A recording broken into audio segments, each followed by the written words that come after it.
네, 이 자리에는 고영신 한양대 특임교수, 신지호 연세대 개건교수, 이현종 문화일보 논설위원, 박지훈 변호사, 그리고 김미연 아래소치서장이 함께합니다. 안녕하십니까? 네, 안녕하세요. 네, 안녕하십니까? 네, 지금 들어온 화면을 저희가 보여드리도록 하겠습니다. 비상시국회의가요. 2시간여의 회의를 마치고 지금 결론을 낸 모양입니다. 아무래도 탄핵안 표결과 관련해서 그동안 이런저런 공박이 있었었는데요. 치열한 토론 끝에 아마 9일 탄핵으로 가겠다. 단 전제 조건은 여야 협의가 안 되면입니다. 촛불 이후에 조금 움직임이 있는 건가요? 아니면 저 정도, 최소한 정도 마지노선을 지키는 건가요?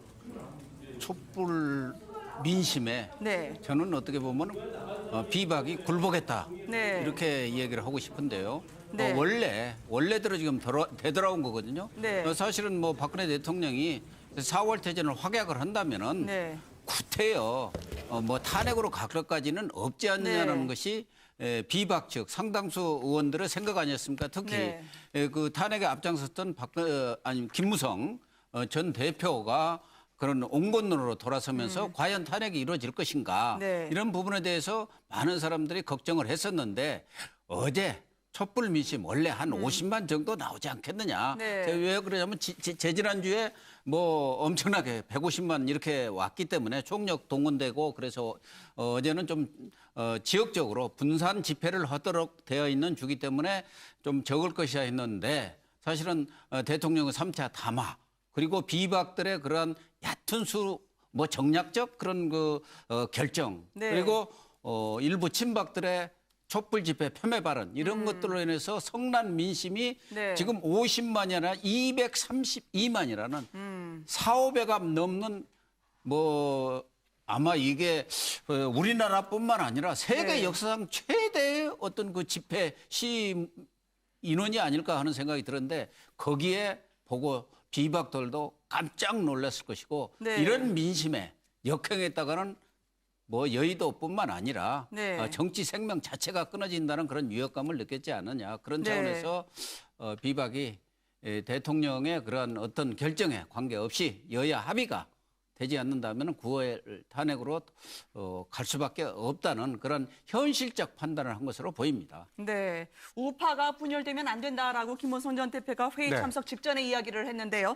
지금 탄핵 협의가 아니라 탄핵에 동참하겠다. 여야 협의가 안 되면은요. 네. 결국은 9일 탄핵으로 비박이 네. 조금 더 많은 숫자가 참여하게 될 수 있을까요? 당연히 저거는요, 유턴을 한 거라고 봐야 됩니다. 지난주에 친박과 더불어서 4월 퇴진, 6월 조기 대선을 새누리당 당론으로 정하면서 네. 비박계의 다수도 대통령이 4월 퇴진을 약속해 준다면 탄핵에 참여하지 않겠다는 입장을 발표하지 않았습니까? 네네. 거기서 또다시 유턴 회군을 한 겁니다. 그러니까 우리 고 교수님 말씀대로 어제 촛불 민심의 등에 떠밀려갖고 네. 저런 선택을 한 건데 앞에 부분은 의미가 없습니다. 그러니까 지금 속보에 나오는 것처럼요. 여야 합의 안 되면 저거는 의미가 없는 구절입니다. 왜냐하면 네. 합의가 될 리가 없습니다.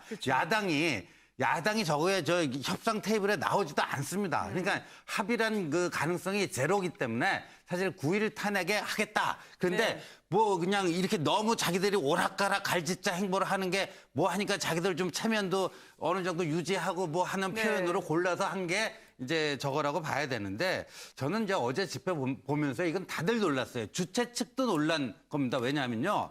이제까지 5차 집회를 보면 대략 주최 측이 오늘 몇 명 나올 것 같다 하면 대충 거기서 5차 범위 내에서 수렴이 됐었습니다. 그래서 최대 인원을 기록했던 지난주에 5차 집회의 경우에 주최 측 추산이 200만 명인데 190만 명이 나오지 않았습니까? 네. 얼추 비슷한데 어제는요 주최 측 추산이 100만 명인데 230만 명이 나온 거예요. 그러니까 예상을 2.3배나 뛰어넘는 거는요 이제까지 전무후무한 이런 기록입니다. 그러니까 여기에 주최 측도 놀랐고요. 여의도 여야 네. 정치권 할 것 없이 다들 화들짝 놀라서 비박이 오늘 또다시 회곤을 했다. 다면 그 체면 손상 문제 등등으로 앞에 무슨 수식어는 붙여놨는데 저건 아무런 의미가 없는 수식어다 그런 거죠. 6.19 항쟁 이후에 네. 최대 규모의 인원이었었습니다. 헌정사상 초유라고 많이들 그러셨죠. 네, 오늘 비박계가 또 하나의 결정을 했습니다. 네. 그 앞으로 대통령과의 면담 요청을 거절하겠다는 또 결정을 했습니다. 네. 그건 뭐냐면 지금 청와대가 주말을 기해서 비주류들을 만나서 개별적으로 이런 여러 가지 문제들을 논의하겠다고 이제 제안을 해놓은 상태인데 만약에 이제 그 비박계들이 청와대에 가서 대통령을 만날 경우에 네. 이제 여전히 그 대통령하고 함께 어떤 입장을 같이 한다는 그런 오해를 받을 수가 있습니다. 그렇죠. 그렇기 때문에 일단 비박계가 오늘 결정 사항은 두 가지를 내렸는데 일단은 지금 여야 협상이 안 되면 9일날 탄핵에 동참한다는 것과 함께 대통령과도 만나지 않겠다 이런 입장을 표명하면서 일단 이 촛불 민심에 대한 비박계의 입장들을 오늘 내놓은 것 같습니다. 네. 그렇다면 일단은 뭐 지금 대통령이 내년 4월 하야 문제에 대한 구체적인 입장을 발표한다는 것 자체도 상당히 좀 미궁소로 빠질 가능성이 좀 높다고 보여집니다. 네. 당초 청와대와 비박계 의원 또 다른 청와대 지도부와 만나지 않을까 했지만 일단은 보류가 된 것 같습니다. 불발이라고도 오늘 많이 표현을 하던데요. 비박계가 청와대에서 대통령 만났으면 어쩔 뻔했습니까? 근데 저는 오늘 이렇게 비박이 결정을 할 수밖에 없었던 것은 지금 네. 앞에서 말씀하신 것처럼 촛불 민심이라고 보여지지만 어제 그 가셨던 분들은 좀 아시겠지만 어제 나온 구호 중에요. 매우 좀 특이했던 것은 국회도 좀 밥값 좀 해라 이런 네. 구호가 많이 나왔었거든요.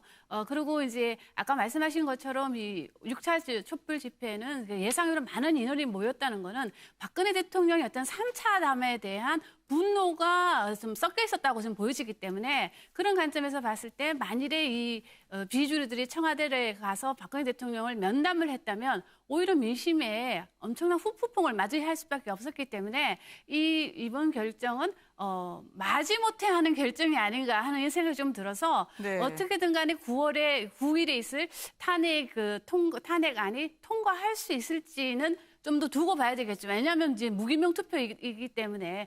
그러나 제가 봤을 때는 이렇게 좀 정치권이 이렇게 왔다 갔다 하는 모습은 국민들에게 좀 좋은 인상을 주는 것 같지는 않습니다.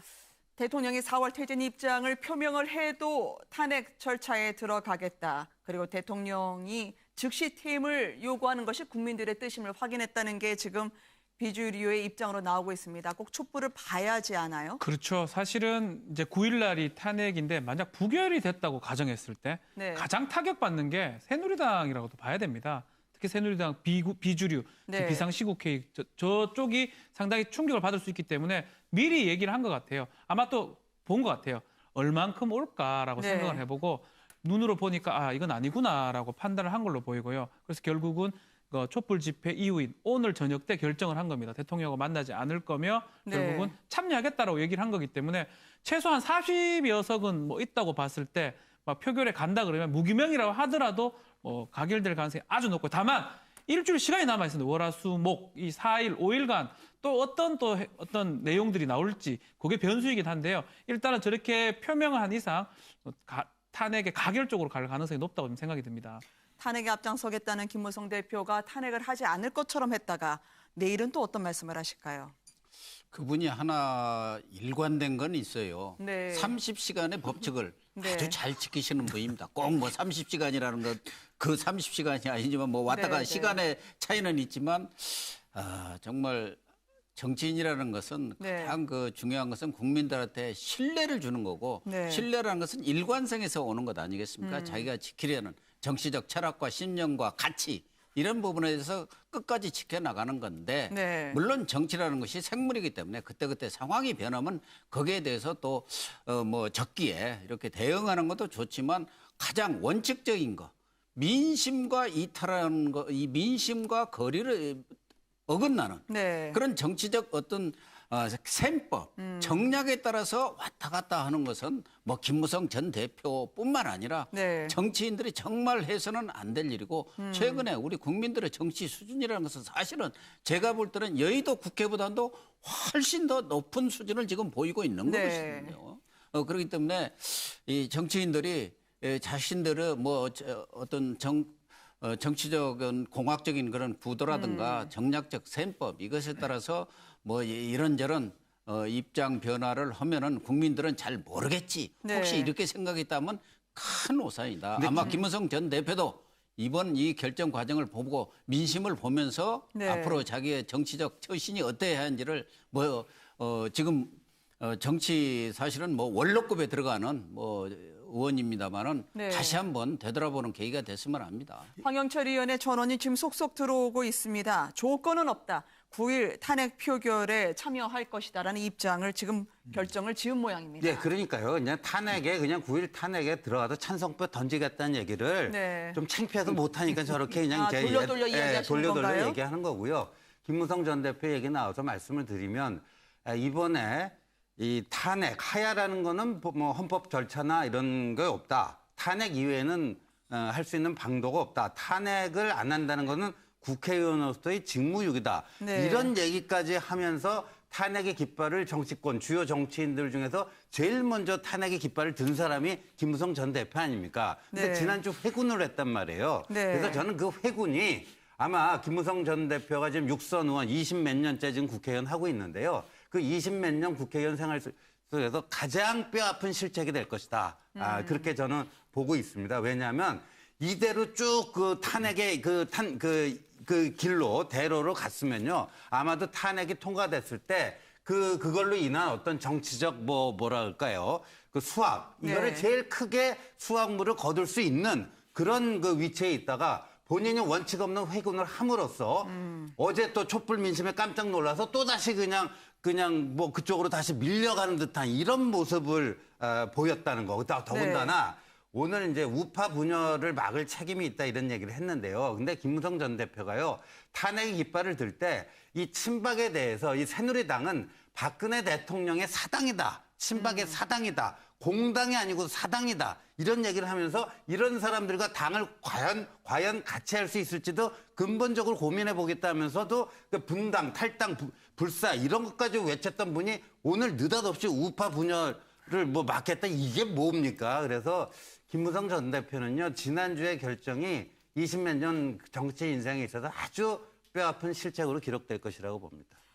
아마 참석하신 분이 공교롭게도 29명입니다. 지금 야당이 무소속까지 합쳐서 탄핵 가결을 위해서 필요한 사람의 수는 28이었는데요. 네, 오늘 그렇죠. 29명이 비주류에서는 참석을 했고 모두 탄핵 가결을 위해서 동원된다고 하면 이렇게 되면 전망을 어떻게 봐도 될까요? 일단 지금 최근에 그 여러 가지 흐름의 변화가 좀 있는 게 사실 이제 이 탄핵이라는 게 만약에 안 될 경우는 뭐 새누리당의 친박이건 비박이건 사실 네. 이게 쓰나미 때문에 다 휩쓸려 갈 수 있는 가능성이 크다는 것이거든요. 직격탄은 여야 다 그렇죠. 받겠죠. 왜냐하면 네. 이건 야당도 마찬가지입니다. 탄핵을 제대로 이뤄낼 수 못했다는 그런 책임감도 분명히 있을 것이고 그런 면에서 본다면 저는 친박도 굳이 여기에 대해서 탄핵을 굳이 반대할 이유가 없다고 봅니다. 네. 왜냐하면 어차피 지금 정치권의 새누리당은 마찬가지지만 새누리당은 이제 대선을 해야 되지 않습니까? 네. 그럼 뭔가 변화를 해야 되거든요. 그러니까 이런 상황에서 계속 예를 들어서 민심과 좀 이반되는 현상을 했다라고 한다면 내년 대선에 대한 전망들은 정말 암울하기 짝이 없습니다. 네. 자, 반기문 사무총장이 과연 그러면 현재의 새누리당에 오겠습니까? 저는 오지 않는다고 보거든요. 그러니까 그러면 오히려 좀 시간이 어차피 내년 이제 대선이라는 게 늦어도 내년 6월 달에 치러지는 것으로 대충 이제 합의가 되지 않습니까? 네. 그러면 새누리당도 빨리 뭔가 상황을 정리하고 대선 모드로 가는 것이 저는 필요하다고 봅니다. 네. 그런 면에서 볼 때는 친박들도 이 문제를 갖다가 탄핵을 안 하고 계속 어떤 식이든지 좀 밀려가는 이런 게 한다면 오히려 저는 손해라고 보거든요. 그런 면에서 보자면 최근에 친박 핵심 내에서 나온 이야기가 오히려 탄핵하는 것이 좋겠다라는 이야기도 좀 나오고 있습니다. 네. 이야기는 뭐냐면 결국은 지금 이 상황을 좀 빨리 정리하는 게 필요하고 단절하는 게 필요하다. 그런 것들이 아마 친박 내부에 의견이 좀 있는 것 같아요. 그렇다고 본다면 지금 비주류뿐만 아니라 친박 내에서도 좀 상당 부분 찬성하는 사람들이 있다고 본다면 아마 탄핵 가결은 그렇게 어렵지 않는 문제이지 않는가 그렇게 좀 예상을 해봅니다. 비박계가 9일 탄핵 표결에 조건 없이 참석을 하겠다. 또 청와대에 면담 요청이 오더라도 적절치 않다, 응하지 않겠다는 입장을 지금 밝히고 있습니다. 그럼 청와대가 이 이야기를 들은 다음에는 다시 한번 복잡하게 투트랙으로 전술을 짜게 될 것 같아요. 대통령이 다음 주 초반에 대국민 담화를 다시 하든 아니면 여야 혹은 여당의 비주류위원을 만나는 시도는 계속할 것 같다는 분석이 나오고 있거든요.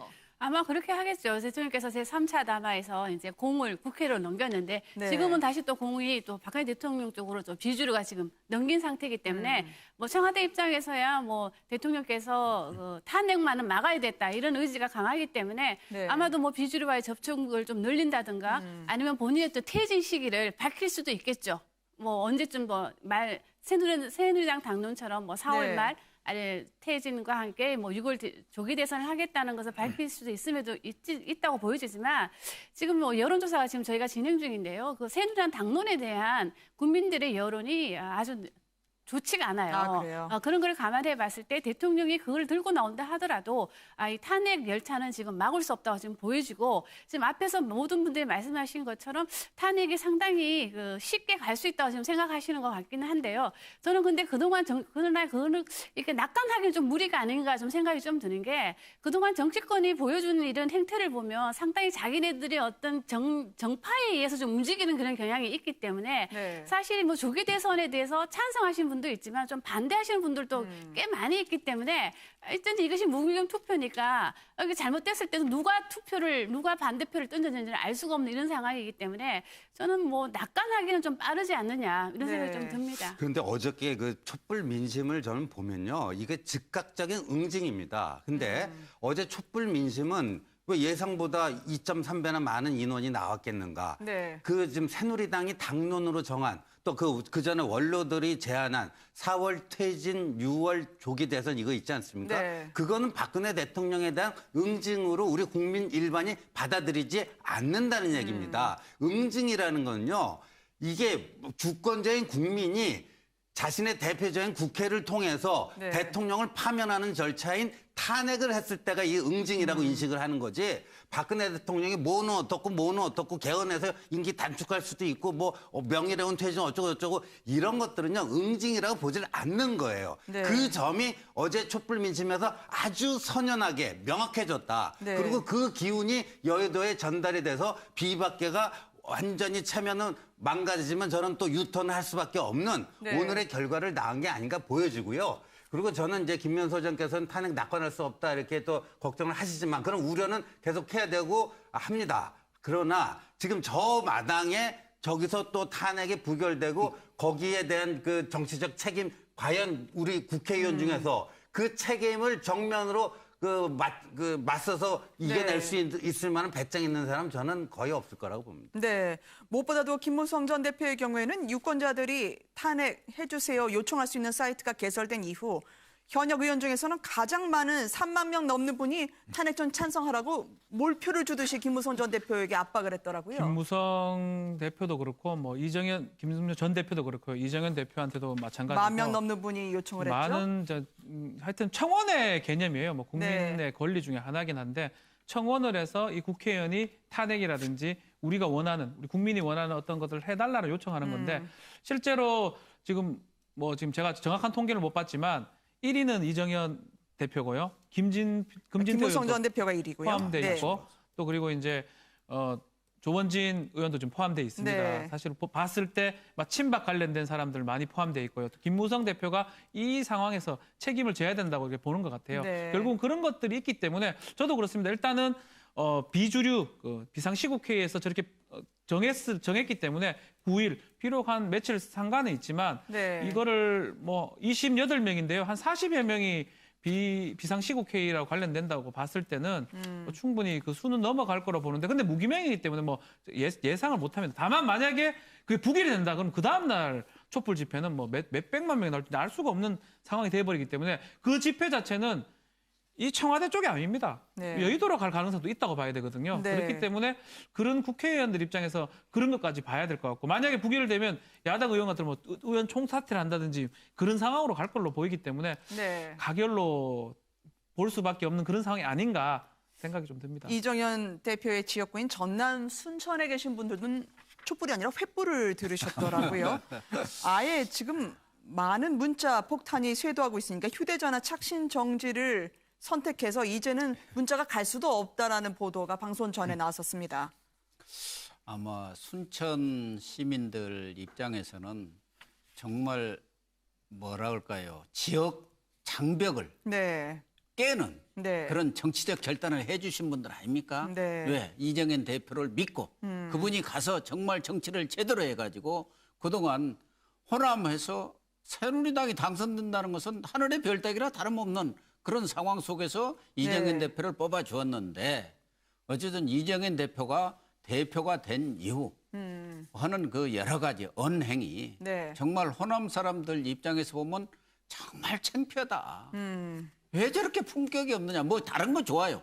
뭐 누구를 친박을 하든 뭘 하든 관계가 없는데 네. 적어도 대표로서 집권당 대표로서 품격과 여러 면에서 그런 식견을 보여야 하는데 이건 완전히 뭐 본인이 주장하는 게 머슴 리더십 아닙니까? 국민에 대한 머슴으로서의 리더십이 아니라 대통령 머슴. 네. 말하자면 친위대, 호위무사 이런 역할만 하기 때문에 거기에 대해서 아마 뭐 순천 시민뿐만 아니라 네. 호남에 계시는 분들, 서울에 또 호남의 지역을 가지고 계신 분들 모두가 이정현 대표에 대한 실망감을 넘어서 아마 분노를 느낄 겁니다. 그렇기 때문에 네. 아마 순천에서도 그런 그 횃불이 등장했고 또 그 뭐 본인의 전화번호도 착신 불가요? 네. 불가할 정도로 뭐 순천에서만 오는 게 아닙니다. 전국 아마 그러니까요. 뭐 많은 분들이 그런 데 대한 어떤 불만이라든가 비난의 그런 뭐 전화, 문자 이런 것들이 오다 보니까 그런 착신 불가를 해놓은 것 같습니다. 네,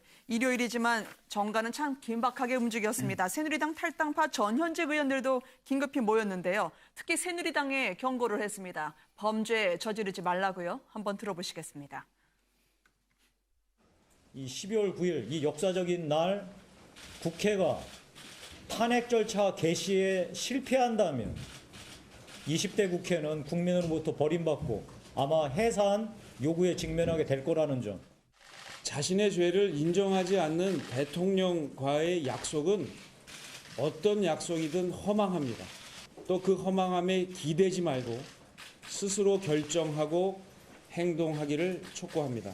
아울러 소위 얘기하는 절대 친박이라는 의원님들께도 말씀드립니다.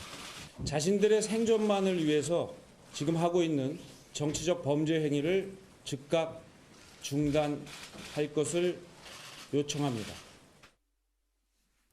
그리고 한마디 덧붙였습니다. 특히 함께했던 비박계 의원들에게요. 친박들과 적당히 타협하면 똑같이 패족 네. 위기에 몰릴 것이라고요. 아무리 유능한 정치인이라도 민심을 얻지 못하면 그 네. 사실은 정치인으로서 생존할 수가 없습니다.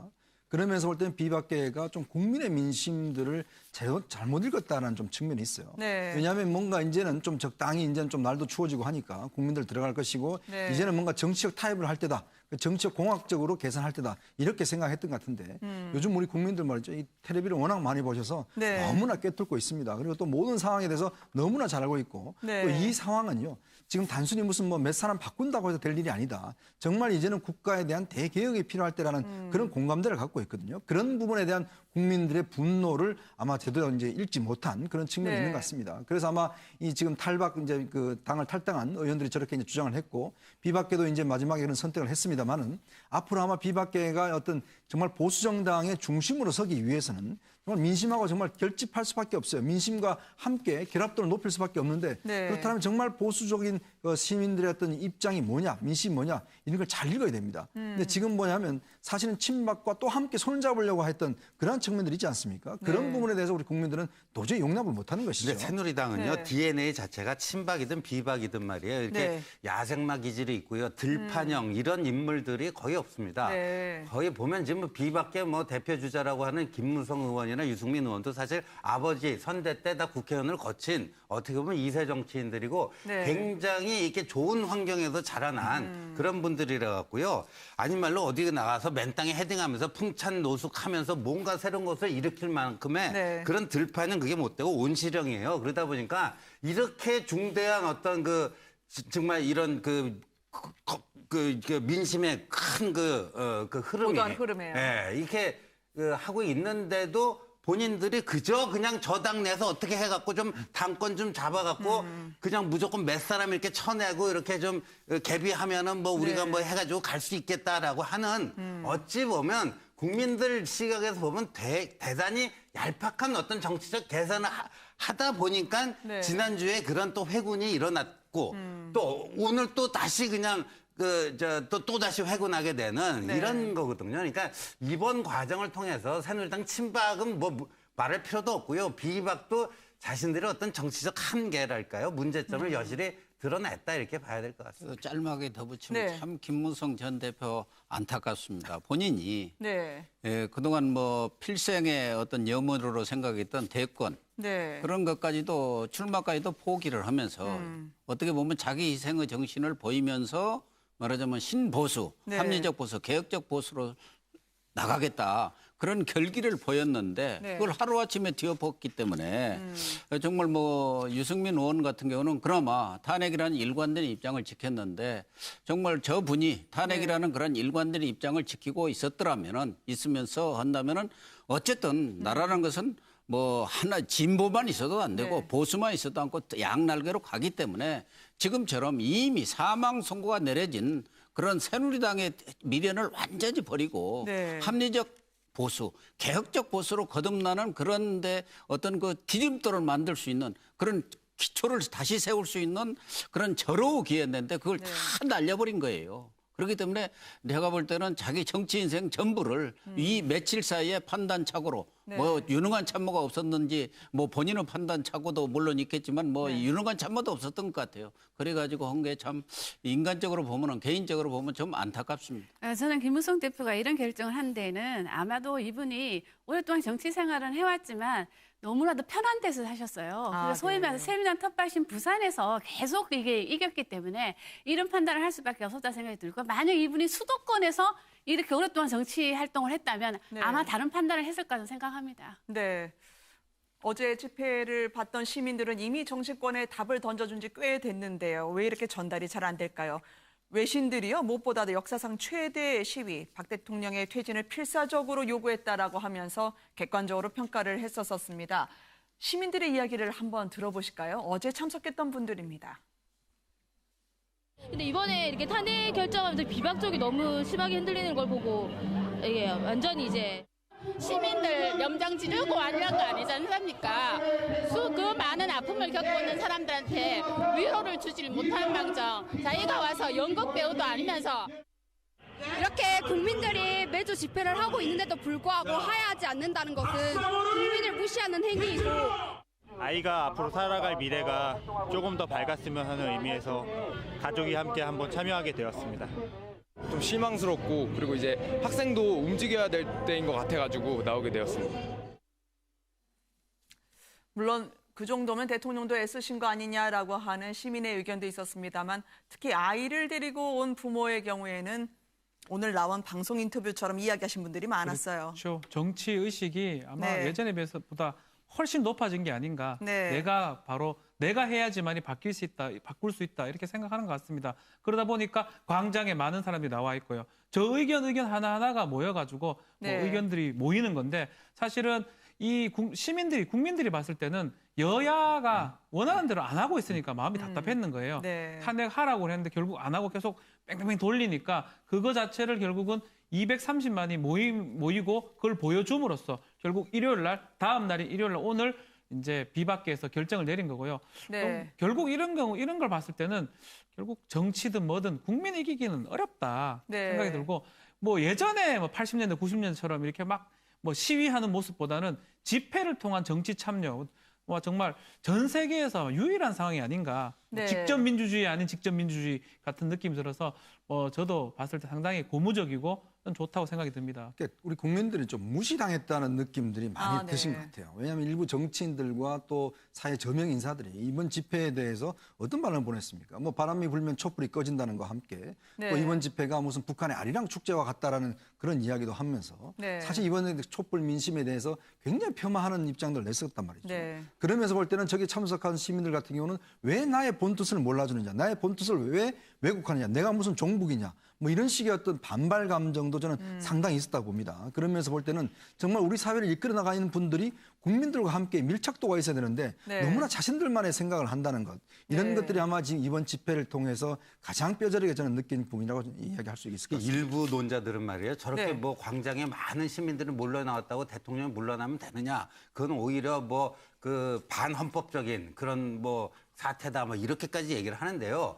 우리 국민들, 시민들은요, 얼마든지 자유롭고 평화롭게 본인의 의사, 정치적 의사를 표현할 수 있지 않겠습니까? 이번 6차에 걸친 과정 속에서 단 한 건도 불미스러운 유혈 충동이 없었습니다. 이건 세계 역사상 정말 전무후무한 네. 대한민국 요번에 이 11월, 12월에 대한민국이 세계사에 있어서 우리 대한민국 역사뿐만 아니라 세계사에 있어서 이런 거를 처음으로 만들어내는 정말 네. 세계적인 기록이거든요. 네. 그다음에 모든 권력은 국민으로부터 나온다. 우리 헌법 1조 아닙니까? 그러니까 저기서 뭐 국민 현장에서 투표해서 뭐 대통령 하야 이거 정할 수는 없지만 저런 뜻을 말이에요. 그 국회의원들한테 제대로 전하고 청와대에 제대로 전해서 그걸 반영시켰다는 점에서 이게 세계 민주주의 역사에서 말이에요. 저는 지금 이 얘기하는 순간에도 가슴이 참 벅차오르고 떨리는데 말이죠. 네. 이거는 정말 민주주의 역사를 그 세계 역사의 새 장을 만든 것이다. 저는 이렇게 봅니다. 저도 네. 한 말씀 붙이면은 네. 정말 뭐 세계도 크게 평가를 하고 있지만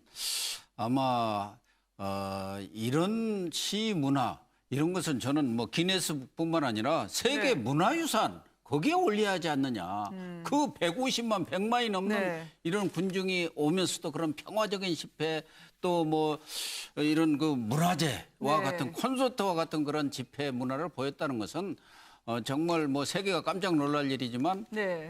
세계 뭐 시위사에 뭐 금자탑을 세웠다고 할 만한 것 아닌가 하는 생각도 들고 과거 네. 우리가 88년 올림픽을 통해서 우리나라가 아주 한 단계 큰 도약의 기회를 맞았습니다만은 뭐 지금 상황으로 보면은 나라가 상당히 혼란스러워 보이기도 하고 여러 가지 진통을 겪고 있지만 이 진통을 통해서 우리가 아직은 선진국 문턱에 왔다고 하는데 네. 그렇게 평가를 받고 있지만 이 진통을 잘 극복하고 새로운 시대로 우리가 들어간다면은 이제는 우리는 분명히 네. 뭐 경제적인 뿐만 아니라 정치적인 면, 문화적인 면, 국민 의식의 모든 면에서 선진국 수직으로 가는 네. 어떻게 보면은 테이크오프 되는 그런 결정적인 계기가 되지 않을까 하는 저는 희망적인 그런 기대를 갖고 있습니다. 네. 제가 알고 있는 일본인이 이렇게 이야기하더라고요. 도저히 일본 내에서는 이런 것이 있을 수가 없는 일이 아, 그래요? 벌어졌다라고 이야기를 하는데 이렇게 많은 사람들이 와서 자기 의사를 피력하는 것뿐만 아니라 이렇게 어떤 정치적 결집 이런 것들이 아마 대한민국에도 움직이는 힘이 아닌가. 왜 우리가 산업화 민주화를 30년 짧은 기간 또 이뤄냈겠습니까? 바로 네. 이 국민들의 역동성 때문에 그렇거든요. 그러니까 현장에 있는 국민들의 역동성 또 이것들이 평화 집회를 만들어내고 정말 가보면 쓰레기 하나 없습니다. 네. 그걸 보면서 외국인들이 오히려 이걸 관광의 소재로도 삼을 정도니까 네. 그만큼 우리 민족들 가진 힘 자체가 굉장히 큰데 문제는 이런 힘들을 정치권이 불신하고 믿지 못하고 있고 따라가지 못한다는 것. 그것이 이전 현실을 만들어낸 것이 아닌가 이렇게 보여집니다. 네. 지금 주한미 대사관에 전화가 빗발치고 있다고 합니다. 촛불 행렬에 동참했는지 1분 소등에 함께했다라고 하는 목격자들의 증언이 잇따르면서요. 과연 한계층이 다 소등을 했는데요. 그날 당직하신 분이 끈 것인지 아니면 미국 측에서 어느 정도 간접적으로 의사를 표명하신지에 대한 추측이 만발해요. 우연을 칠 수 있지만 7시에 1분이었거든요. 네. 같이 꺼진 건 맞습니다. 네. 우연의 일치일 수 있지만 저는 우연의 일치보다는 동참한 걸로 보여요. 네. 그렇지 않고서는 저렇게 맞추는 게 쉽지 않고요. 뭐 7시에 그때 토요일 날 퇴근한다? 뭐 그렇게 볼 수도 있지만 그거보다는 그렇다고 하더라도 대사관에서 미국 대사관에서 뭐 했다 안 했다 공식적으로 발표하기 좀 어렵지 않을까. 네. 아니 그래서 이거 외교적으로 민감한 그렇죠. 사안이 그러기 될 수 때문에 있습니다. 그냥 의식적으로 이 메시지를 상황만 발산하려고 보는 게 했다면요. 맞는 것 같아요. 상황만 정말 네. 그 시간에 같이 꺼졌구나 저기도 그렇게 네. 봐야 되지. 정말 확인을 해가지고 정말 우리 동참하느냐 묻는 거는 어쩌면 그건 더 잘못된 방향이기 때문에 그 정도만 확인하는 게 필요하다고 사실 제가 생각합니다. 어제 네. 저 시간대에 리포터 대사하고 바로 옆자리에 있었습니다. 아, 그러셨어요? 제가 이제 시위하다가 이제 식사를 하러 식당에 그 네. 광화문 시가 잘 보이는데 이제 식당 갔는데 마침 그 옆에서 리포터 대사가 저녁 식사를 하면서 광화문 집회 현장을 보고 있는 장면을 아, 봤어요. 네. 그러면서 이제 거기 식당 갔던 시민들이 그 리포터 대사 알아보고 같이 사진을 찍고 아. 또 시민들에게 다 사진을 찍어주는 그런 모습을 봤는데 아마 주한미 대사관 측에서도 이런 국민들의 어떤 열기를 이런 것들에 대한 좀 정무적 판단을 했지 않나 싶습니다. 물론 네. 뭐 본국에 알리고 뭐 이런 건 아니지만 그래도 함께 어떤 그 국민들한테 꺼주면해서 여러 가지 어떤 그 정무적 판단들을 내려서 한 행위가 네. 아닌가 저는 그렇게 보여집니다. 그래서 어제 집회를 보면서 느낀 거냐. 만일에 어제 50만 명만 나오면은 아마 네. 국민들 이런 생각을 하신 것 같아요. 우리가 오늘 좀 적게 나가면 분명히 정치권에서 정치적 타협을 할 거라고 예상을 하시고 어제 이렇게 많이 오신 거라고 좀 보이시고요. 네. 앞에 분들 다 말씀하신 것처럼 참 민심은 천심인데 정말 안타깝습니다. 지금 우리 국민들은 정말 인류를 향해서 나아가고 있는데 정치권은 아직까지도 하류라는 게 생각이 좀 들어서 네. 정치권의 좀 각성이 좀 필요하지 않나 싶습니다. 그 문제의 소동 장면을 한번 보실까요? 7시, 세월호 7시간을 상징하는 차원에서 일제히 불이 꺼졌습니다. 그리고 예상 못했던 가수들의 등장도 있었고요. 함께 보시겠습니다.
지난주에는 양희은 씨가 깜짝 등장을 했는데 이번에는 한영애 씨였습니다. 그리고 아까 마치 시민단체 회원처럼 선창을 한 분이 있었는데요. 그분은 기부천사라고 불렸던 김장훈 씨입니다. 김장훈 씨가 어떻게 여기 나오게 된 거죠? 김장훈 씨가 참 애매합니다. 지금 김장훈 네. 씨는 차은택 문화융성 지원 후원을 받았던 의혹에 지금 휩싸여 있거든요. 아, 그래요? 막 그런 상황이기 때문에 차은택 조사 관련해서도 문제가 될 여지가 있고 또 총선 때 또 새누리당 후보를 또 지원한 적이 있습니다. 아, 그래요? 그래서 좀 김장훈 씨가 왜 이게 행동이 저기서 하고 이렇게 이런데 뭐 제가 알기로는 김장훈 씨 같은 경우는 적극적으로 이제 정치라든지 사회 활동 참여하는 그런 소위 말하는 폴리 엔터테이너라고 알려져 있고 네. 아마 예전에 새누리당 그 아는 후배지 당을 보고 따라간 건 아닌 것 같고요. 또 차은택 이 부분 또 확실히 정해졌다기보다는 의욕적인 측면이 있는 거고 그리고 차은택하고 관련된 사람은 김장훈 씨 말고도 상당히 많이 있습니다. 그렇기 때문에 아마 김장훈 씨라면 이런 광장에서 자신의 어떤 뜻이라든지 뭐 자신의 생각들을 보이기 위해서 나온 게 아닌가. 김장훈 씨 개인적으로는요. 어쨌든 네. 차은택 씨의 지원이 아니었다. 본인의 그렇죠. 자비로 그렇죠. 간 네. 행사였다라고 그 얘기를 이야기해서. 하려고 그 얘기를 네네. 하고 본인의 뜻을 광장에서 보이기 위해서 선창을 한 게 아닌가 저는 그렇게 봅니다. 그리고 이제 네. 세월호와 관련해서 좀 인연이 있죠. 세월호 네. 관련해서 이제 옛날에 단식도 같이 했었고 아마 그런 인연 때문에 이제 공식적인 노래는 하지 않고 세월호 그 유가족들과 함께 이제 바로 청와대 앞에서 함께 시위를 했던 이제 그러한 네. 상황이라고 할 수가 있겠습니다. 네. 미국 대사관의 공식 입장이 나온 것 같습니다. 소동 행사를 참여하지 않았다고 하네요. 이게 외교적으로 상당히 민감해질 수 있는 문제이기 그렇죠, 때문에요. 서둘러서 공식 입장을 낸 것 같습니다. 어제 리포트 대사 바로 옆에 있으셨다고 했지만 지시를 내리신 게 아니잖아요. 글쎄 그렇죠? 뭐 두 분하고 식사를 하고 계셨기 때문에 네. 지시를 내리실 상황은 아니었던 것 같습니다. 미국이 세계 여러 나라에 다 대사관이 있고 그 나라마다 시위들이 많이 있기 때문에 아마 네. 그런 시위에 대한 어떤 그 지침 같은 것이 국무부에서 어떤 지침 같은 것이 있을 겁니다. 어떤 네. 시위에 대해서는 어떻게 대응을. 예를 들면 저런 데서 미국 대사관만 불 환하게 켜고 있으면 자칫하면 반미 정서 네. 이런 것도 나타날 수 있기 때문에 그럼요. 그걸 꼭 외교적으로 이렇게 해석하지 않도록 하면서도 나름대로 그런 민심에 네. 잘 적응하고 부응하고 대응하는 그런 거 아닌가 그렇게 보여집니다. 얼마 전에 미국 국무부 대변인이요. 네. 워싱턴에서 그 발표를 했죠. 지금 평화적 최근에. 집회 지시한다 그랬죠. 예, 이게 굉장히 긍정적인 그 평가를 한 게 있으니까요. 네. 이 촛불 집회에 노벨 평화상감이라고 얘기하신 분이 있습니다. 바로 박주현 국민의당 비대위원장. 이제 내일이면 자신의 자리를 김동철 의원에게 넘겨주지 않겠습니까? 근데 그동안 막판에 잘하셨다가 우왕좌왕하시는 바람에 일제히 비난을 한 몸에 받으셨는데 갑자기 또 이제 강경으로 마무리하시는 건가요?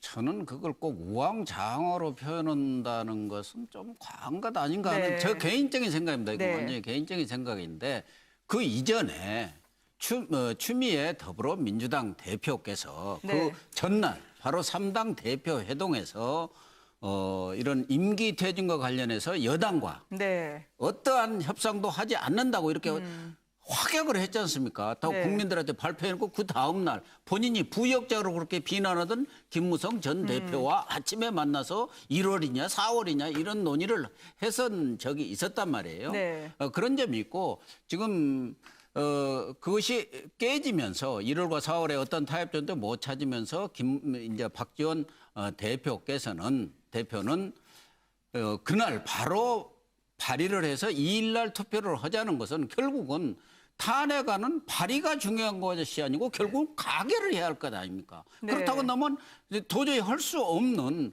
그런 발의를 하고 가결을 하자는 데 대해서 좀 더 가결 쪽에 초점을 맞춰서 9일 날 하자. 그렇게 한 건데 워낙 뭐 국민들의 또 이런 시민들의 그런 저항이 거세다 보니까 아마 5일로 이렇게 정치적 노련하신 분이니까 5일로 했다가 다시 9일로 했었습니다만은 결과적으로는 본인이 원래 생각했던 대로 말하자면은 이 가결이 가능한 수준이 뭐냐 말하자면 비바 같아 명분을 줘서 네. 이 탄핵하고 가결로 끌어올 수 있는 그런 시간적인 여유를 주자는 정도였는데 그것이 좀 왔다 갔다 하게 비친 것은 또 사실입니다. 왜냐하면 이제 박지원 의원 옆에 계신 분처럼 이렇게 양해해 주시면 좋긴 한데 국민들 눈에는 그렇죠. 해 뜨고 국민들 해지기 전에 눈에서는 여러 번 뭐, 입장이 예. 바뀌니까 오히려 더 혼란스럽고 이상한 추측까지 돌았었거든요. 근데 이제 김동철 새로 신임 위원장 같은 경우는 오히려 더 협상파입니다, 사실은. 네. 조금 이제 국민의당이 앞으로 어떤 자세가 조금 주목되는 대목이 지금 박지원 비대위원장보다는 김동철 위원장이 이제 국민의당 호남 세력을 대표하는 분인데 이분 같은 네. 경우는 계속적으로 협상을 해야 된다라는 협상파였어요. 그러면서 볼 때는 앞으로의 그 민주당과의 어떤 조율을 어떻게 할지 그 문제인데 네. 아마 제가 볼 때는 앞으로는 아마 원내대표 중심으로 움직여가지 않을까 싶습니다. 왜냐하면 네. 대표는 추미애 대표도 좀 사고를 쳤고 김종철 대표도 그렇고 하기 때문에 이제는 박지원, 우상호, 정진석 이 라인을 통해서 아마 탄핵 국면은 이끌어갈 가능성이 저는 굉장히 높다고 봅니다. 네. 지금 국민의당이 안철수 전 대표도 지방을 가셨습니다. 대구까지 갔는데요. 퇴진운동을 소리 높여 목청 높여서 이야기를 했는데 국민들로부터 쓴소리를 들어서 고개를 못 드는 장면이 연출이 됐다고 합니다. 어떤 광경이었는지 한번 보시겠습니다. 무엇을 지키기 위해 이 자리에 나왔는가? 여러분들이 많이 도와주셔야 됩니다. 그치?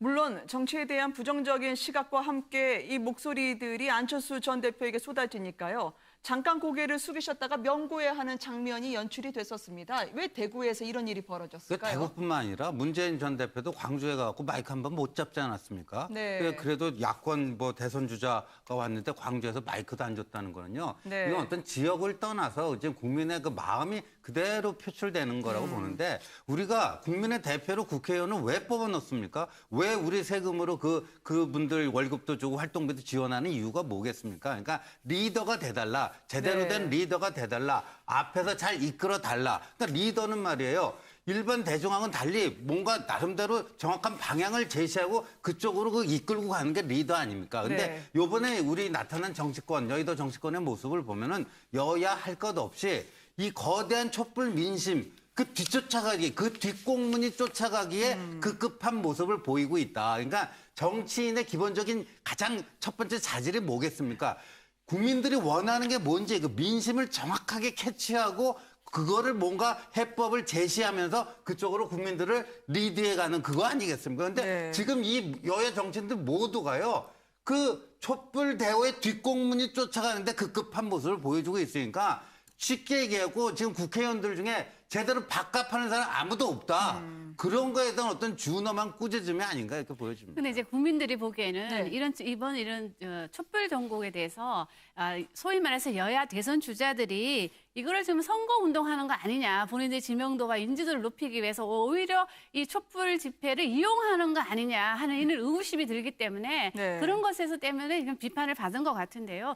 저는 이 지금 말씀하신 대로 이 안철수 의원이 뿐만 아니라 문재인 전 대표가 강주에서 상당히 마이크도 못 잡았다 뭐 이런 얘기가 나오고 있는 거는 아마도 지금 말씀하신 대로 정치권에 대한 불신이 그만큼 높다는 거죠. 그런 관점에서 본다면 이 박근혜 탄핵만으로 끝나겠느냐 이 민심이 조금 네. 더 이 박근혜 대통령 탄핵을 넘어서 정치권 전체에 대한 탄핵으로 갈 확률도 좀 있어 보인다. 그렇다면 이제라도 좀 정치권이 좀 정신 차려서 국민들의 민심을 좀 받드는 그런 역할을 좀 해야 되지 않을까 싶습니다. 네, 문재인 전 대표가 이제 뭐 언론 개혁을 하겠다 뭐 이렇게 네. 이야기하긴 했지만 사실 이 상황까지 만든 게 누굽니까? 바로 언론들이 만들어낸 거 아니겠습니까? 네. 그리고 정치권이 그동안 뭐 야당도 마찬가지지만 제대로 정말 박근혜 대통령의 여러 가지 비선 실세 문제라든지 이런 문제도 제대로 뭐 파악을 못 해냈잖아요. 그러다 결국 언론을 통해서 이 사실이 밝혀지면서 정치인들이 거기에 이제 얹은 격이죠. 그렇다고 본다면 뭔가 또 상황을 그래도 잘 이끌어 나가야 되는데 계속 이제 국민들만 뒤만 따라가고 있는 그런 상황이 자꾸 연출되고 있으니까 국민들 입장에서는 좀 이 기분이 좋지 않은 측면이 있고, 또 한번 이번 집회 같은 경우는 이제 민주노총을 비롯한 제4회단체 한 1,500개 단체가 중심이 돼서 운영을 하고 있습니다. 네. 그러면서 볼 때는 이제 국민 중심으로 움직여 나가고 있는 것인데, 사실 이번에 집회를 나가봐도 자유 발언이 굉장히 제가 볼 때는 아마 활성화돼 있어요. 네. 국민들 개개인이 정말 이름 모르는 분들이 올라와서 하는 연설이 오히려 정치인들보다 훨씬 더 잘하는 분들이 굉장히 많더라고요. 그러면서 본다면 오히려 정치인들이 자꾸 이런 문제를 자신의 정치적 활용의 장으로 하는 것에 대해서 거부감들이 굉장히 많은 것 같습니다. 그러다 보면 현장의 민심은 결국 국민들 스스로 만들어 나가는 것이고, 거기에 네. 정치인들이 와서 숟가락 하나 놓는 그런 격이기 때문에 별로 그렇게 현장에서 환영을 받지 못하는 상황 같습니다. 네. 무엇보다 안철수 전 대표가 한 언론과의 인터뷰에서 내년 6월 조기 대선을 얘기한 것이 공교롭게도 지금 새누리당에서 4월 말 6월 대선하고 맞아떨어지니까 다른 시각으로 보시는 분들도 있더라고요. 그렇죠. 뭐 이 탄핵 지금 새누리당에서 4월 퇴진 6월 네. 이렇게 대선을 얘기했고, 뭐 안철수 의원도 좀 보름 전에 비슷한 이야기를 하셨죠. 비슷한 얘기를 하니까 네. 뭔가 뭐 마쿠에서 어떤 의견 조율이 있었지 않느냐 하는 네. 그런 의구심들이 일고 있고, 또 반대 측에 또 뭐 네. 같은 대권 후보들 또 상대 측들이 있기 때문에 그런 데서 또 이제 좀 이 SNS를 통해서 약간 부풀린 네. 그런 여러 가지 뭐 얘기들을 흘리다 보니까 안철수 전 대표로서는 상당히 곤혹스러운 입장에 처할 수밖에 없는데, 어쨌든 지금 탄핵이 이루어졌다고 해서 저는 그걸로 해서 전국이 정돈이 되고 정리가 되리라고는 생각지 않습니다. 우리 네. 국민들은 지금 탄핵이 이루어져도 빨라도 3개월, 최대한 6개월까지는 갈 수가 있다 이 말이에요. 네. 그렇다 한다면은 뭐 탄핵에 따라서도 한 4월 정도에 대통령이 퇴진이 이루어질 수 있는 네. 그런 그냥 뭐 본인이 물러나던 탄핵에서 4월이라고 볼 수가 있는데, 과연 국민들이 4월까지 현재의 박근혜 대통령 체제가 유지되는 것을 그대로 용인하겠느냐. 네. 지금 당장 즉각 퇴진을 요구하고 있기 때문에 저는 탄핵이 국회에서 의결이 되고 헌재에서 심의가 이루어진다 하더라도 네. 정치권에 대한 국민들의 압박, 이 촛불 압박은 계속되면서 조기 퇴진을 요구할 겁니다. 그렇다고 한다면 정치권과 청와대도 4월이라든가 뭐 헌재를 기다릴 거 아니고 정치적 타결을 통해서 뭐 탄핵이 이루어지더라도 2월에도 할 수 있는 거고 3월에도 앞당겨서 하야를 할 수는 있는 거란 말이에요. 그런 네. 쪽으로 정치권이 움직이지 않을 경우 촛불의 민심이랄까 이런 압박, 정치권에 대한 압박이 수그러들지는 않을 거라고 보기 때문에 네. 결국은 문재인 대표라든가 안철수 대표 이런 분들이 지금까지는 뭐 이 촛불 민심에 얹혀서 어떻게 보면 무임승차를 해왔는데, 탄핵 이후 저분들이 정말 정치 지도자로서 어떤 민심을 수렴해서 제도권에서 제대로 된 합리적인 결정을 내려줄 수 있느냐 없느냐가 본인들의 정치적인 어떤 미래와도 직결된다고 나는 봅니다. 네. 네, 그런데 일단 탄핵이 이루어지면요, 바로 국회에서 이번 그 9일 금요일에 탄핵 소추안이 가결이 되면요, 그 순간 박근혜 대통령은 직무 정지가 됩니다. 아무것도 못합니다. 대통령으로서 행사할 수 있는 모든 권한이 다 정지가 됩니다. 그다음에 이 거처도 말이에요. 그 동선도 제한이 돼가지고요. 주로 이제 관저에 많이 계신다, 주무시는 곳 아니겠습니까? 네. 관저에 뭐 집무실도 있고 거기서 무슨 뭐 세월호 당일날 뭘 했네 뭐 여러 가지 의혹이 나오겠습니다만, 이 관저에만 계실 수 있습니다. 집무실인 청와대 본관에는 나오면 안 됩니다. 안 됩니다. 그리고 어떠한 국사에도 개입해서는 안 된 겁니다. 그러니까 네. 그게 1차 응징이 되는 거고요.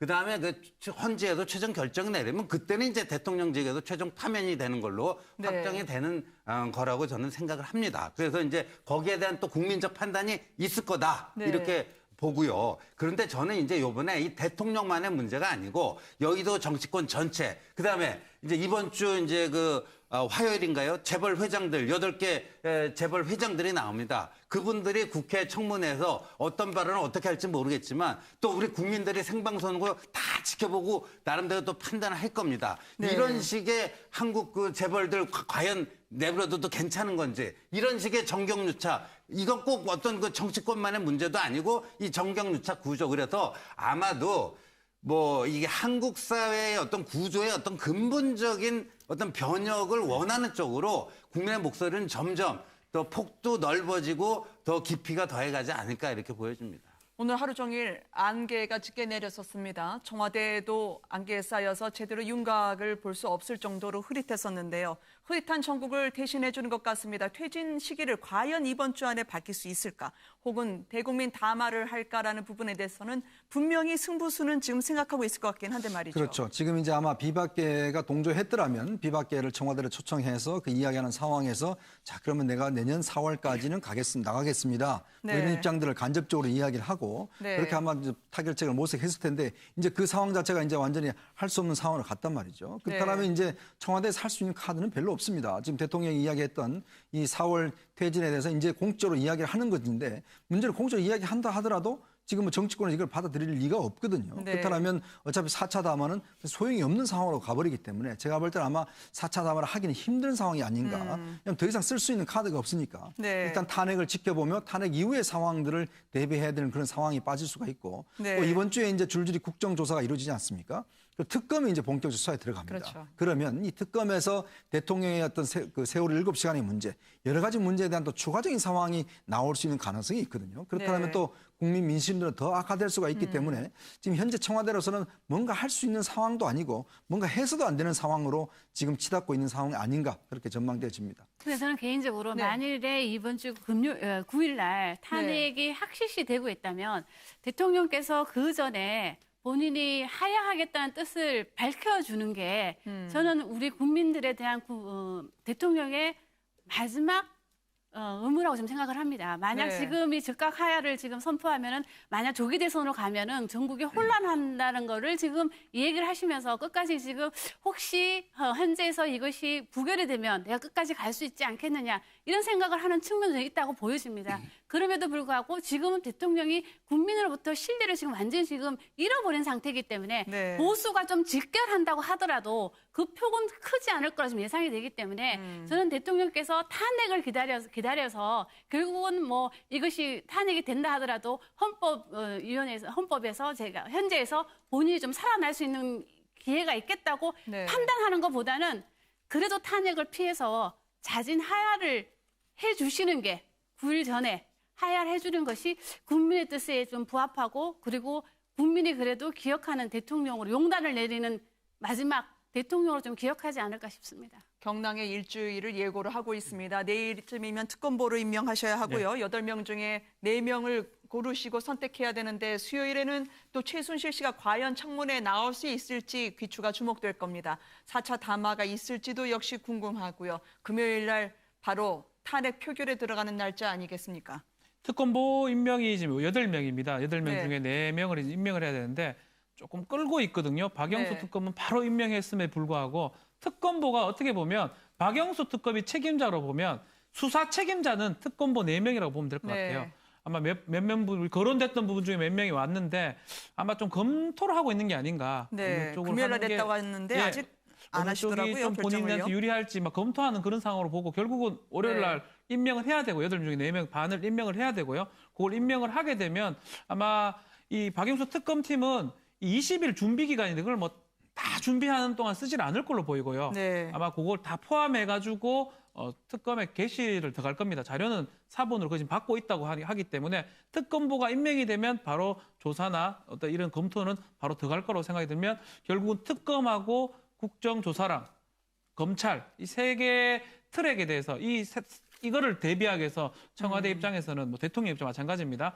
그걸 막기 위해서 준비하는 방향으로 지금 가지 않을까. 뭐 담화보다는 그거를 막기 위해 가고 저도 뭐 김 소장처럼 왜 하야하는 게 이렇게 그렇게 발표하는 게 맞지만 뭐 그랬으면 벌써 했겠죠. 안 했는 네. 거 보면 결국은 탄핵 결정 날 때까지는 갈 것 같고 앞으로는 그걸 막기 위한 어떤 방향으로 전개될 거라고 생각이 듭니다. 저는 특검과 국조도 이제 다음 주에 본격적으로 시작이 되고 9일 탄핵이 있기 때문에 또 7일에는 6, 7일 또 저 기업 총수들이라든가 최순실 뭐 이런 사람들 또 청문회가 있고 그래서 저는 8일쯤에는 담화는 아니고 본인이 이미 약속했던 대로 지난번 3차 담화 때 빠른 시일 내에 그 기자들 청와대 출입 기자들이 질문을 하려니까 기자회견을 갖고 의혹에 관련된 부분에 대해서 소상히 설명도 하고 답변도 듣겠다. 질의 답변을 하겠다. 그렇게 했기 때문에 아마 9일 탄핵을 앞두고 8일쯤에는 본인의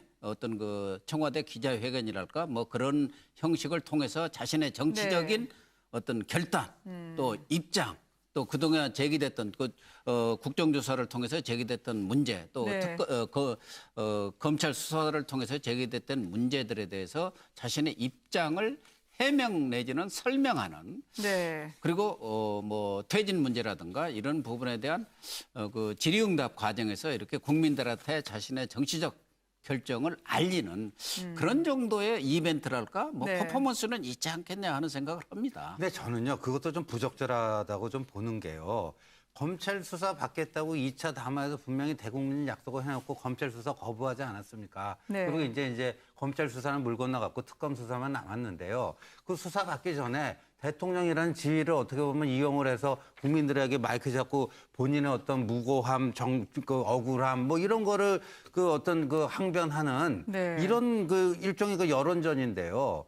이게 과연 그 적절한 행위인가? 그러니까 오히려 지금 특검 수사가 이제 본격적으로 개시가 되면요. 그 검찰에서 이제 그 마지막 그 대통령이 수사에 불응해서 그거를 그 뇌물죄 정역을 못한 거 있지 않습니까? 그거라든가 세월호 7시간 문제라든가 아직까지 그 밝혀지지 않고 있는 그런 거에 제대로 이제 응하고 뭐 하겠다. 그런 정도 입장 표명이면 되지. 거기에 대해서 본인이 무슨 그 변명하는 기회를 그렇게 대통령으로서 저는 기자회견 갖는 건 적절치 않다고 봅니다. 아니 그러니까 적절하고 안 적절하고 문제를 떠나서 어쨌든 9일 탄핵이 이루어지면 대통령으로서 사실상 직무가 정지되고 대통령으로서의 수명이 끝난다고 봐야죠. 뭐 물론 뭐 헌재 결정이 남아 있기는 하지만 여러 상황으로 볼 때 4월을 넘기기는 좀 힘들지 않겠나 그런 차원이라고 본다면은 아마 8일쯤에는 뭔가 그게 뭐 적절성 부적절성 떠나서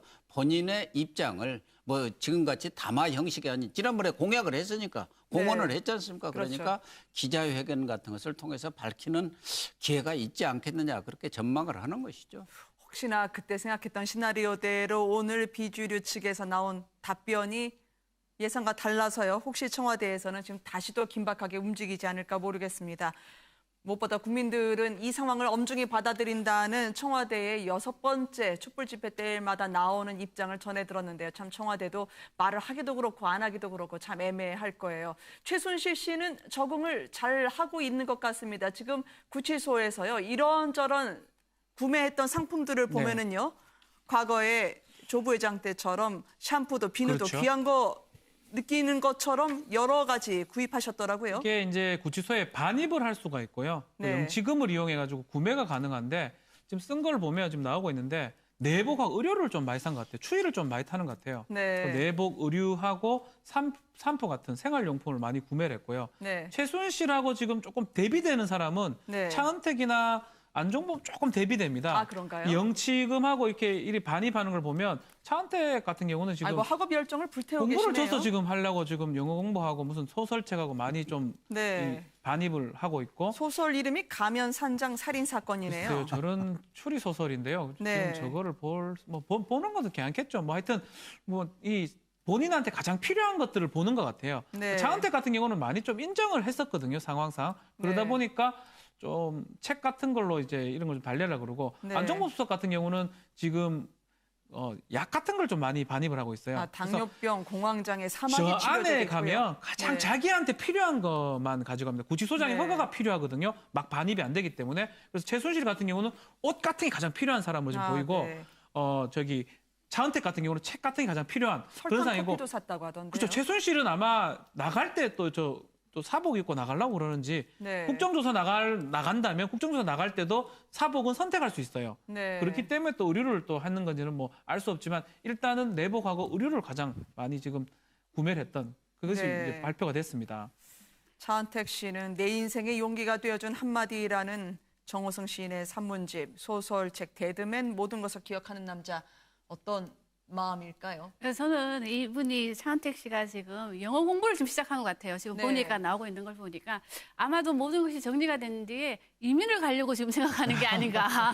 한국에 더 이상 못 사니까 아마도 이민을 갈 생각을 지금 하고 있는 것 같아요. 그러니까 지금 이 영어를 배우기 위해서 이렇게 하는 것 같고요. 그리고 아까 말씀하신 대로 뭐 내 인생의 한마디 이런 건 아마도 명상이 필요하지 않겠습니까? 본인의 마음을 좀 조절할 수 있는 네. 그런 관점에서 아마 이런 책들을 구매하는 게 아닌가 싶습니다. 제가 봤을 취소해서 때는 입장을 밝히기는 어렵겠지만 네. 네. 차은택 씨가 제일 적응이 빠른 것 같아요. 그렇죠. 아, 그러니까 그러세요? 구입 물품 목록을 보면요. 네. 이미 그 어떤 법적인 다툼, 내가 왜 지금 여기 들어와 있어야지에 대한 어떤 회한과 억울함, 막 분노 이런 것들을 빨리 그래도 삭힌 게 아닌가. 그러니까 네. 영어 공부하고 영어 책 찾는 게 바로 그게 나타나는 거예요. 그러니까 처음에는 최순실 씨는 뭐 저 이런 거 의복 뭐 샴푸 이런 거만 샀는데 네. 보통 책이 구입되는 거 보면 처음에 이제 기독교 신자는 성경 또 불교 신자는 뭐 여러 가지 또 경전 뭐 해가지고 네. 이렇게 마음을 다스릴 수 있는 쪽으로 이렇게 하는데 네. 차은택 씨는 영어 책을 찾는 거 보니까 그렇죠. 이미 그 단계를 지나간 거거든요. 네. 빨리 적응해서 여기서 실속을 찾자. 또 어떤 분 보면요. 감옥 생활하면서 외국어 실력이 진짜 뭐 놀라울 정도로 몸을 만들어 그렇죠. 그런 분들도 꽤 있습니다. 그러니까 빨리 적응하는 거예요. 정봉주 의원은 이 보디빌딩을 해서 나올 때 네. 이제 몸을 만들고 나왔고 아마 저는 걱정되는 게 안종범 수석이 참 걱정이 됩니다. 네. 지금 보면 아마 교수 출신이고 이제 그동안 뭐 학교에만 있다가 또 이제 국회의원 한번 하다가 이번에 네. 이제 어떻게 하는가 이제 대통령 때문에 이제 지시를 받아서 지금 구속돼 있는데 몸이 지금 공황 장애를 앓고 있다거든요. 네. 그런 거 보면 사실 그 독방이라는 게 굉장히 좁습니다. 네. 그러다 보니까 아마 본인이 어떤 무너지는 것 내부에서 내가 왜 이러려고 정말 이 교수까지 했던가라는 그런 생각을 아마 할 거고 또 건강이 좋지 않으면 기본 정신이 좋지 않습니다. 아, 이제 네. 그러다 보니까 왜냐하면 몸도 아프고 지금 여러 가지 지금 약만 굉장히 많이 들어가고 있거든요. 그러면 본다면 복합적으로 많이 지금 어려움에 처하고 있는 것 같습니다. 네. 저는 이 최순실 씨를 보면서 네.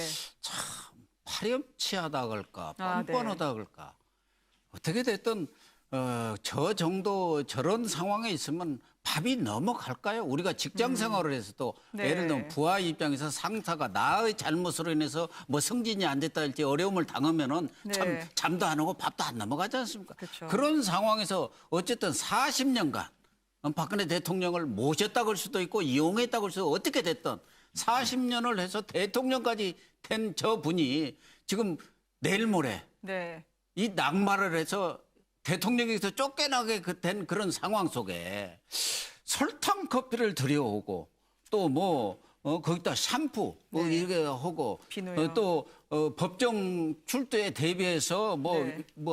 겉옷입을 외투까지 이렇게 네. 들여오고는 그런 정신이 있을까요? 네. 보통 사람 같으면은 정말 밥맛도 없고 뭐 잠이 오겠습니까?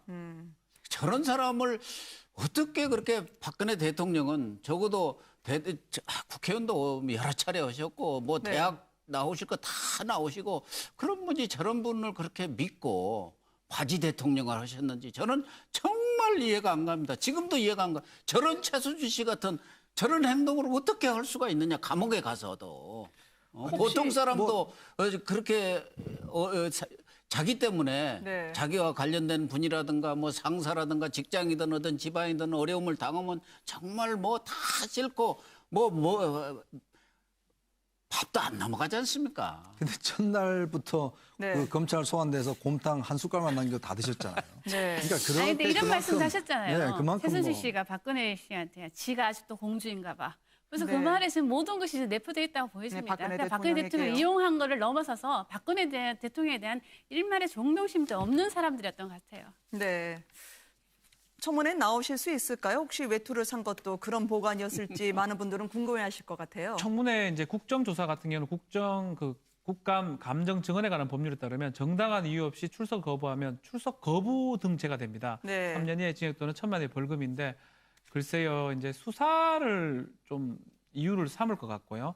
변호인이 도움을 줄 것 같아요. 이경재 네. 변호사가 제가 만약에 변호사라 그러면 최순실 씨는 안 나가는 게 변호사 입장에서는 나가게 되면 뭐 국회의원들의 질문에 아마 그걸 버텨낼 수가 없다고 생각이 들기 때문에 아마 전략적으로는 안 나올 것 같은데요. 글쎄요, 뭐 만약 청문회 나온다 그러면 더 많은 어떤 내용을 의혹을 밝힐 수도 있고 네. 아마 저 나오는 모습이 국민들이 본다면 이거는 정말 상상할 수도 없는 상황이 그러니까 됩니다. 어떻게든 핑계를 대서 안 나올 나오겠죠. 확률이 네. 99.9%라고 저는 봐요. 그러니까 네. 뭐 저기 나갔다 오면 또 심신에 무슨 뭐가 돼서 검찰 수사에 성실히 응하는데 뭐 차질이 빚어진다 뭐라고 하여간 어떤 핑계건 이유건 만들 거예요. 그래서 저는 안 나올 가능성이 대단히 막 높다. 국회의원들이 흥분해서 질문을 못 할 겁니다. 그러니까 너무나 화가 나서 뭐 옛날에 보면 막 이 명패 집어 던지고 뭐 그런 일도 있었잖아요. 네. 그런 걸 보면 아마 국회의원들이 차근차근 질문보다는 오히려 최순실가 나오면 이건 완전히 좀 파란이 일기 때문에 아마 국회의원들도 제대로 질문 본인도 아마 나와서 말 한마디가 정말 이거는 뭐 국민 입장에서 볼 때는 정말 막 불지르는 이야기가 비슷할 텐데 아마 네. 나오지 않을 가능성이 저는 굉장히 높다고 봅니다. 이미 사실은 저는 네. 꼭 우병우는 나와야 한다고 봅니다. 네. 그 사람은 지금 뭐 감옥에 있는 것도 아니고 재판받는 것도 아니지 않습니까? 네. 집에 안 계시답니다. 그런데 그 받았대요. 7일 전 그 송달 출석 요구서 그걸 안 받기 위해서 집에서 안 계시고 어디로 네. 뭐 밖으로 놔둔다는 거 아니에요? 그렇게 적어도 대통령을 모시는 민정수석 그 실세로 과거 몇 달 전까지만 해도 기승전 우병우였었지 않습니까? 네. 저 우병우만 제대로 그 당시 언론이라든가 국민의 요구대로 대통령이 좀 사퇴를 시켰더라면 지금과 같이 악화되지는 않았을 텐데 네. 본인이 그런 면에서도 또 나와서 국민들한테 사죄를 하고 대통령한테도 사죄를 하고 이실직고해서 이 진상을 좀 본인이 밝혀야 하는데 어떻게든 거기 혹시 청문회 나왔다가 꼬투리 잡혀갖고 네. 어떤 수사의 단서가 될까 해갖고 그러는지 모르는데 정말 진짜 이번에는 무슨 수를 쓰던 국회에서 저 우병우 전 민정수석은 불러서 호된 정말 진실을 밝히는 그런 국회의원들이 좀 됐으면 좋겠어요. 근데요, 김기춘 전 실장은요. 이게 잘못하면요. 그분은 나온다고 했으니까요. 뭐 정말 대치기 당합니다. 왜냐하면 네. 김기춘 실장이나 우병우 같은 경우는 워낙 법률적인 기술자이기 때문에 네. 만약에 의원들이 말이죠. 이상한 뭐 어디서 인터넷에 가져온 이야기를 가지고 물어보다가 네. 무슨 소리냐 이런 증거를 확대해버리고 이게 사실이 아닌 걸로 밝혀져 버리면 네. 완전히 그 사람들한테 면죄부를 줄 수가 있어요. 정말 철저하게 준비를 해야 되는데 제가 볼 때는 아마 지금 국회의원들 지금 능력으로서는 아마 김기춘 실장 이게 힘들 겁니다. 왜냐하면 김 실장도 지금 보면 본인의 행위에 대해서 하나 어떤 증명할 수 있는 것들을 다 모을 거거든요. 그러면 네. 한 가지라도 만약에 국회의원들이 허위 사실을 갖다가 이야기했을 경우에 바로 그걸 꼬투리를 잡아서 전체에 대한 것들이 허위다 이렇게 이야기할 가능성이 굉장히 커요. 네. 그렇기 때문에 아마 우병우 수석이나 김기춘 실장 같은 경우는 국회의원들이 정말 사실관계 또 이게 반박할 수 있는 여러 부분들을 갖다가 철저하게 준비하지 않으면 오히려 저분들의 어떤 무죄라든지 이런 것들을 증명해 주는 자리로 국정조사가 이용될 수 있는 가능성이 크기 때문에 국회의원들이 함부로 예를 들어서 저게 대응을 하면은 굉장히 큰 코 다칠 수가 있습니다. 네. 이 촛불의 분노 말씀드리고 있습니다만 그 물결 너머로요. 야권 한편에서는 치열한 라운드가 벌어지고 있습니다. 바로 여론조사 2, 3위. 야권 내에서는 1, 2위를 다투는 문재인 전 대표 그리고 이재명 시장인데요. 오늘 한 분이 더 이 접전에 끼어들었습니다. 먼저 두 분의 이야기 들어보고 가시겠습니다. 그리고 만약에 국회가 탄핵을 부결한다면 이제는 우리 촛불이 국회를 함께 심판하게 될 것이라고 저는 믿는데 여러분 생각이 같으시죠? 온 국민이 범죄자로 그 조직 범죄의 주범으로 알고 있는데 본인만 아무 죄도 짓지 않고 누군가한테 휘둘려서 피해를 입은 사람 코스프레하는 그런 사람이 있습니다. 그 사람이 누굽니까? 공교롭게도 문재인 전 대표는 광주 집회에서 발언권을 잘 못 얻고 고생을 하셨는데요. 이재명 시장은 시민들이 나와라 발언하라 그렇게 성화에 못 이겨서 나온 자리라는 겁니다. 그러니까 확실히 지금 이 촛불 집회, 촛불 민심의 최대의 정치적 수혜자가 이재명 시장인 것 같아요. 그런데 네. 그것도 운이 좋은 것도 있겠지만요. 저는 그 이재명 시장의 평소 그 언어 습관에서 그 원인을 찾고 싶은데 저분은요. 일단 맞는 얘기든 틀린 얘기든 굉장히 선명하게 간단하게 대중이 알아듣기 쉬운 용어로 이렇게 설명을 하는데 그에 반해서 문재인 대표는요. 도대체 우리가 들어도 무슨 얘기인지를 잘 모르겠어요. 그냥 또 네. 그 오락가락 얘기가 계속 바뀌고 그러다 보니까 더군다나 이제 지금 맡고 있는 위치 이런 게 네. 굉장히 큰 차이가 있지 않습니까? 제1야당의 전 대표와 최대 주주와 민주당의 네. 최대 주주와 일개 성남시장이다. 그렇다면은 아무래도 이제 그 민심을 조금 더 흡수하고 있는 게 이재명 시장이다. 이렇게 되니까 뒤늦게나마 이제 문재인 전 대표가 아뜨거 하면서 이제 선명성 경쟁에 나섰는데 선명성 사이다하고 고구마하고 선명성 경쟁하면요. 네. 고구마가 사이다한테 이기기 힘듭니다. 네. 자, 이제- 근데 워낙 국민들한테 시원하다 박수 받을 수 있을지 모르겠지만 너무 감정선만 건드리는 게 정치권의 책임은 좀 등진 거 아닌가라는 이야기도 하시는 그러니까 분들이 이재명 있거든요. 시장이 정말 하여튼 이 국면을 잘 뭐 이용한다면 이용한 것 같아요. 또 그러고 네. 정말 사이다같이 말을 잘하고 이번에도 즉흥 연설하면서 정말 시민들이 다 좋아했었거든요. 네. 그런 측면을 봤을 때는 결국은 이 국면을 잘 이용해가지고 불과 한 4, 50일 전만 해도 퍼센트가 얼마 안 됐습니다. 지금은 뭐 문재인 전 대표랑 거의 비슷비슷한 상황까지 왔기 때문에 상당히 잘 이용했는데 글쎄요, 뭐 이거를 갖고 완전 대선 후보로, 대권 후보로 간다 보면 좀 어려워요. 문재인 대표도 그 얘기했죠. 본인은 고구마고 이재명 시장은 사이다다. 배부르는 건 고구마다. 사이다 먹고 배칠 수는 없다. 막 그 얘기가 아마 본질이 아닌가. 지금 당장은 막 오락가락하는 어떤 야당 정치인을 보면서 국민들이 조금 실망을 하지만 결국은 이제 대권 레이스로 간다 그러면 어떤 중도층을 잡는 상황이 돼야지만 되기 때문에 네. 결국 앞으로 갈 때는 점점 시간이 흘러가면 갈수록 이재명 시장보다는 문재인 전 대표한테 더 유리하지만 글쎄요. 이 탄핵 정국이라는 게 어떻게 될지 모르기 때문에 또 이재명 시장 같은 경우는 계속적으로 사이다를 발언을 하면서 더 뭐 지지도를 올린다면 또 어떻게 될지 모르기 때문에 아니, 그거는 알 수가 이재명 없을 것 시장이 같습니다. 문재인 대표의 지지율 내에서 턱 밑까지 축여가고 있는 상황이란 말이에요. 네. 그래서 오히려 쫓기는 것은 저는 문재인 전 대표라고 보고 그래서 민주당이라든가 또 문재인 대표 측은 지금 빨리 박근혜 대통령이 하야 퇴진하고 대선도 조기 대선했으면 좋겠다는 그런 생각 아니겠습니까? 어쨌든 이재명 시장이 뭐 이런 메시지 전달이 명쾌하고 아주 귀에 쏙쏙 들어오는 그런 측면도 있지만 일관성이 있는 거, 일관성. 네. 거기에다가 기성 정치권에 대한 어떤 실망이라든가 뭐 이런 부분들이 가세돼 가지고 이재명 시장이 이렇게 수직 상승하는 지지율을 네. 보이고 있는 것 같습니다. 근데 이제 이재명 시장이 한 달 사이에 지지율이 10%포인트 급등을 했거든요. 네. 이거는 상당히 그동안 지금 말씀하신 대로 정치권에 대한 불신도 있지만 이 언어 스타일이 상당히 국민들의 어떤 그 마음을 속 시원히 대변해준다는 그러니까 우리의 대변이라는 생각을 국민들이 지금 갖는 것 같고요. 네. 자, 그런 관점에서 본다면 어떻게 보면 문재인 전 대표도 이재명 시장 때문에 어떤 피해를 봤다고 지금 생각할 수 있는데 저는 개인적으로 봤을 때 이재명 시장의 이런 지지율 급상승이 오히려 문재인 대표 전 대표에게는 플러스 요인이 될 수가 있다 저는 생각을 하거든요. 왜냐하면 이재명 시장이 없었다면 아마도 안철수 전 대표라든가 다른 야권 주자들의 지지율이 급상승할 수도 있었는데 이걸 이재명 전 시장이 지금 막아주는 역할을 한다. 그런 네. 의미에서 봤을 때는 문재인 전 대표의 지지율이 저는 이번 주가 지나면서 좀 더 올라가지 않을까 생각을 합니다. 아니 오늘 국민의당 강현재 부대변인이 문재인 전 대표 지지자에 대해서 원색적인 비난을 했어요. 이게 나라는 전쟁 중인데 이상한 전투 라운드가 펼쳐지고 있었죠. 이게 지금 오늘 이제 트위터에다가 이제 글을 올려서 이게 이제 실시간 검색 1위에 올랐는데 네. 지금 최근에 이제 문재인 전 대표를 지지하는 뭐 같은 의원들이 보면 무슨 이야기를 했냐면 네. 세상이 다 부패해도 문재인 대표 혼자만 부패하지 않을 것이다. 네. 뭐 이런 식으로 이야기했단 말이죠. 너무나 이제 문재인 대표를 좀 띄워주는 듯한 오히려 뭐 친박의 행태와 비슷한 것을 보여주니까 아마 강현재 부대변인이 이런 문제를 제기를 한 것, 좀비라고 제기를 한 것 같습니다. 이게 판을 펼칠 때가 아닌데 왜들 이렇게 이러신지 모르겠습니다. 하여튼 오늘 말씀 5분께 감사드립니다. 고맙습니다.